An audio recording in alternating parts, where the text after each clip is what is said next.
County Hospital Corporation and Durham Regional Hospital for their unwavering support of our education and accomplishments. Also, special thanks to Mr. Watson, Mrs. Orto, and Dr. Weaver for their longstanding support of the Watts School of Nursing. I would now like to welcome the faculty, family, and friends that have come out to support us today, because we would not be here without you. 2 years ago, there were 50 strangers in a room, waiting with bated breath, wondering what the heck they had gotten themselves into. This group of 50 had, at first glance, very little in common. We were a group aged from 21 to 60, with our past lives, as we like to call it, being widespread, ranging from high school students to high school teachers, to IT techs, EMTs, medical assistants, masseuses, event planners, those with backgrounds in psychology and sales. You get the idea. There was one thing we had in common for sure. We were interested in exploring this thing called nursing. And we all had the same scared expressions when we saw how high our textbooks stacked. We went into first semester knowing nothing and emerged with our fundamentals. The nursing process was born, and ADPI would become a common household term. We learned our fabulous basic nursing skills and panicked over skills checkoffs, and how to give each other partial bed baths and brush our classmates' teeth. These strangers were becoming less strange with each lecture in the skills lab that passed. I can remember Mrs. Murray laughing at us as we freaked out over the simulation dummy as it wheezed and desatted for the first time. This is also where we first donned our clinical uniforms. As we passed through inspection, our shoes were shined, our shirts were pressed, and the elastic waistbands in our pants were oh so tight. Enter second semester, and you find this group excited about developing more skills, like wonderful suctioning and IV insertion. Thanks to those of you who offered up your arms and veins for practice, even if we couldn't use them. I'm not gonna lie, you'd also find a good chunk of this group in tears at some point this semester. Nursing school is hard, we have come to learn. It's demanding, and it takes a toll on the physical and the emotional. The disease process is piled up, and the proper aseptic technique was hammered in. I think I heard Donna Chapin asking me why in my dreams. But we grew. We started becoming independent as we took on medication administration and the never-ending pathophysiology.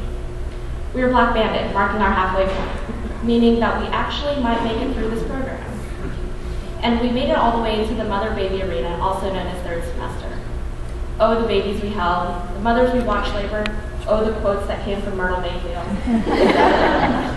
I think we had a running list that almost made itself into a poster for her classroom. Since, y'all, we were the talkingest class she had ever saw. This is where we struggled to keep up with the simulator to hear 130 heartbeats a minute, where we sweat ourselves silly in the nursery, and where we saw firsthand that birthing babies is not as neat and tidy as it looks on TV. But finally, fourth semester, we're seniors. Could you believe it? Because we couldn't. This is where we worried about NCLEX. We worried about graduating. We worried about getting jobs. We just plain worried. And I think we worried Mrs. Dotson and Mrs. Williams to pieces with all of our emails and frazzled faces. It was so bad that we had to have morning dance parties to calm down, and I think they tried to bribe us with lots of feel better candy too. We got multiple patient loads and put the pieces together. We were so excited to go out into our own into partnership, and then we packed up our clinical uniforms and put down our number 2 pencil. This was the semester that seemed like it would last forever and went by too quickly all at the same time. We are leaving Watts today, not as strangers, but as this little family that grew and evolved over the last 2 years. We lost some and picked others up along the way, and now have a group of 36 amazing people who know each other's quirks and flaws and definite strengths. We have been with each other through the lows, including failed tests, breakups, lost family members, illnesses, absolutely. But we have also been with each other through the overwhelming amount of triumphs, including a first A on a test, weddings, tackling a difficult patient successfully, babies, getting a job offer, finishing clinicals, donning our caps and gowns. So, thank you to all of the instructors who logged countless hours into teaching this theory. Thanks for spending so much time with us on the floor and reassuring us that no, we would not kill our patient. Thanks for bearing with our endless questions and humoring our constant need for clarification. Again, to all the husbands, wives, brothers, sisters, boyfriends, girlfriends, partners, kids, parents, wonderful in-laws, and friends. I'd like to thank you for sticking by us these last 2 years. Thanks for lending us your never-ending support and encouragement, for giving us shoulders to cry on, and reminding us that the end was in sight.